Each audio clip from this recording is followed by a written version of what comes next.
할렐루야, 조나시입니다. 오늘도 말씀 문화를 시작합니다. 슬기로운 아침 시간 이사야 64장 말씀입니다. 죄를 지은 사람은 숨고 싶은 마음이 앞섭니다. 그 시작은 아담과 하와에서 찾아볼 수 있습니다. 창세기에서 아담과 하와는 선악과를 먹은 이후 하나님 앞에 나가기가 두려워서 숨었습니다. 아담과 하와의 후손인 우리도 어쩔 수 없이 같은 모습을 보이고 있는 것이죠. 본능인 거예요. 죄를 짓게 되면 본능적으로 법 앞에 서는 것을 두려워합니다. 왜냐하면 사람이 만든 법이지만 그 법이 끝까지 쫓아와서 죄의 대가를 치르게 하기 때문이죠. 사람이 만든 법도 무서운데 죄인된 우리가 하나님 앞에 서는 것이 쉬울까요? 절대 그렇지 않습니다. 그런데 오늘 말씀에서 이사야는 하나님의 강림을, 즉 하나님이 이 땅에 오심을 촉구하고 있어요. 지금도 마찬가지겠지만 하나님이 강림하시면 당시 남유다 백성들의 영적 상태로는 감당할 수 없었을 것입니다. 하나님이 오시면 그들을 심판하실 것이 분명한 상황에도 불구하고 이사야는 하나님이 오시기를 간구하고 있어요. 그 이유를 보면은요, 이사야 보기에 남유다 사람들이 하나님께 돌아올 기미가 전혀 안 보이니 하나님께서 그들을 심판하시고 죄의 대가를 치른 이후 은혜와 공유를 구하는 편이 훨씬 낫겠다 판단한 것이죠. 1절 말씀이에요. 원하건대 주는 하늘을 가르고 강림하시고 주 앞에서 산들이 진동하기를 불이 섭을 사르며 불이 물을 끓임 같게 하사 주의 원수들이 주의 이름을 알게 하시며 이방 나라들로 주 앞에서 떨게 하옵소서. 아멘. 하나님의 심판이 이제 곧 임할 것이기 때문에 주께서 하늘을 가르시고 강림하시면 남유다 모든 백성뿐만 아니라 이방 나라들도 두려워할 것입니다. 죄인들은 심판이 두려워서 피하려고 할 것입니다. 여러분, 그런데 죄인들이 피했다고 숨는다고 하나님의 심판을 면할 수 있을까요? 어림없는 소리죠.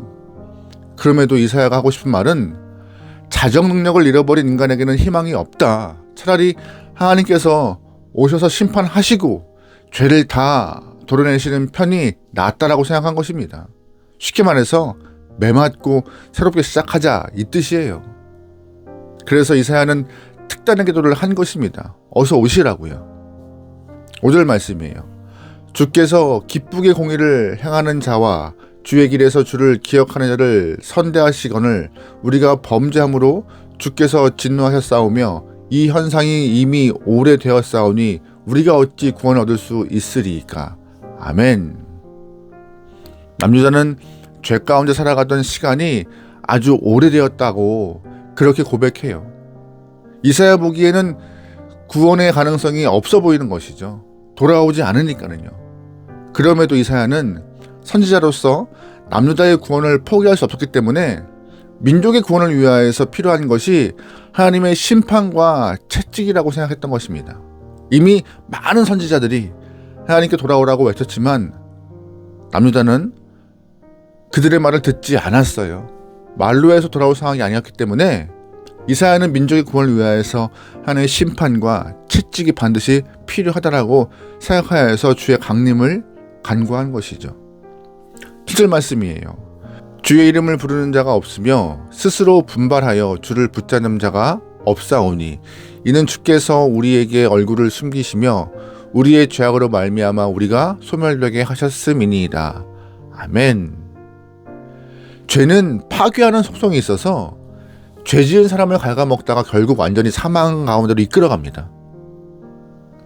남유다를 사랑하는 이사야는 죄가 남유다 백성들을 완전히 파멸시켜서 소생 불가능하게 하는 것보다 오히려 하나님의 심판을 통하여서 더러운 것들은 다 도려내는 것이, 그래서 아픔을 경험하는 것이 구원을 받지 못하는 것보다 훨씬 더 낫다라고 생각해서 자꾸 하나님의 강림을 촉구하는 거예요.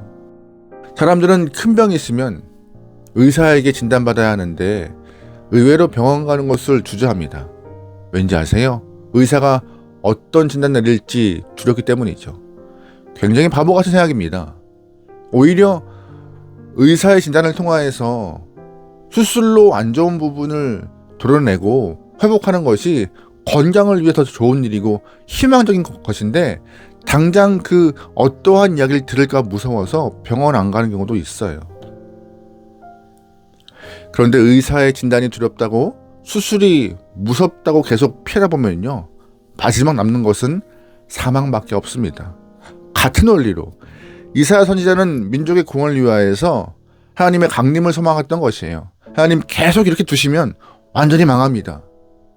이들이 처할 것은 사망밖에 없습니다. 주님, 썩은 것은 도려내시고 다시금 새롭게 은혜와 공을 허락하셔서 주님의 구원을 허락해달라고 간구하고 있는 모습이 오늘 본문의 이야기입니다. 그렇다면 하나님께서 강림하시면 어떤 일이 벌어질까요? 새롭게 만들어 가는 것입니다. 어떻게요?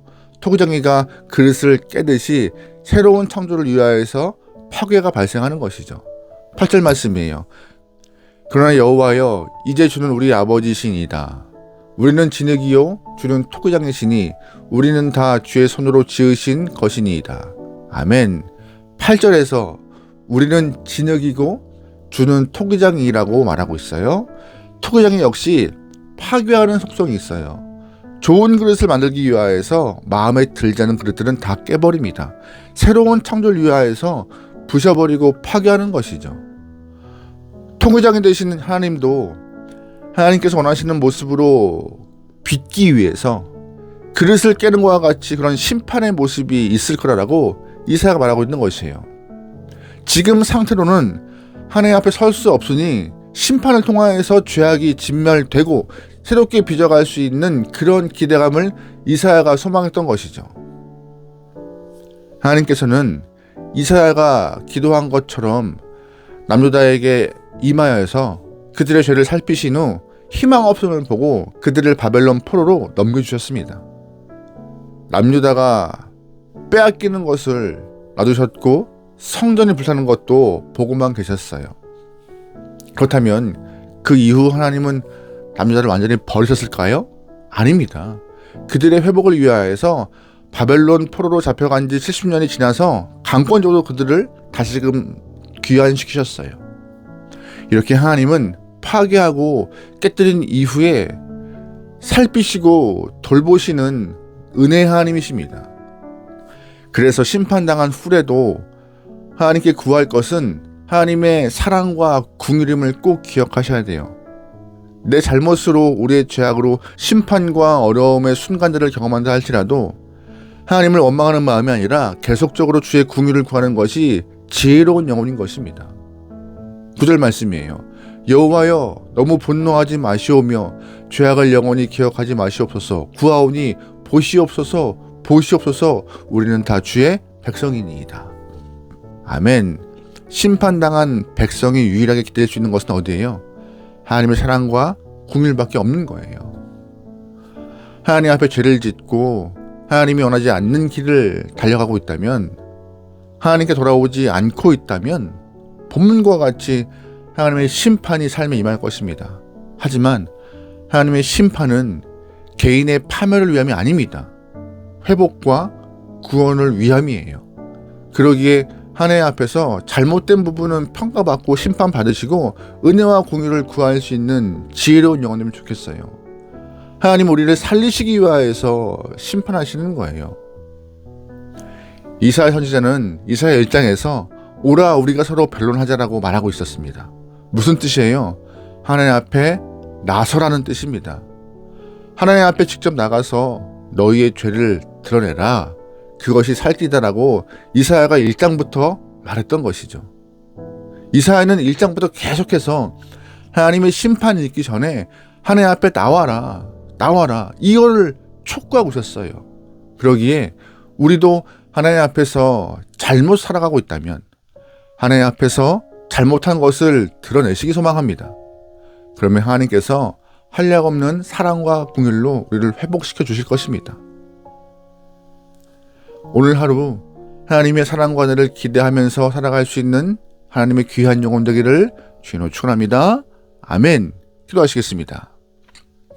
사랑의 하나님, 잘못한 것을 숨기는 어리석은 영혼이 아니라 죄악된 부분을 드러내어서 주 앞에 용서를 받고 다시금 새롭게 살아갈 수 있는 지혜로운 영혼, 주님의 궁유를 기대하는 영혼들에게 역사하여 주십소서. 우리가 어디에 서 있습니까? 누구를 의지합니까? 하나님 앞에 서서 당당하게 믿음으로 세상을 살아갈 수 있을 만한 은혜와 힘을 주시고, 넘어지더라도 주님 때문에 일어나고, 죄된 부분은 주의 이름으로 용서함 받고 다시금 세상을 향하여서 믿음으로 살아갈 수 있는 하나님의 귀한 영혼들에게 인도하여 주시옵소서. 모든 걸 맡기오며 예수님의 이름으로 기도합니다. 아멘.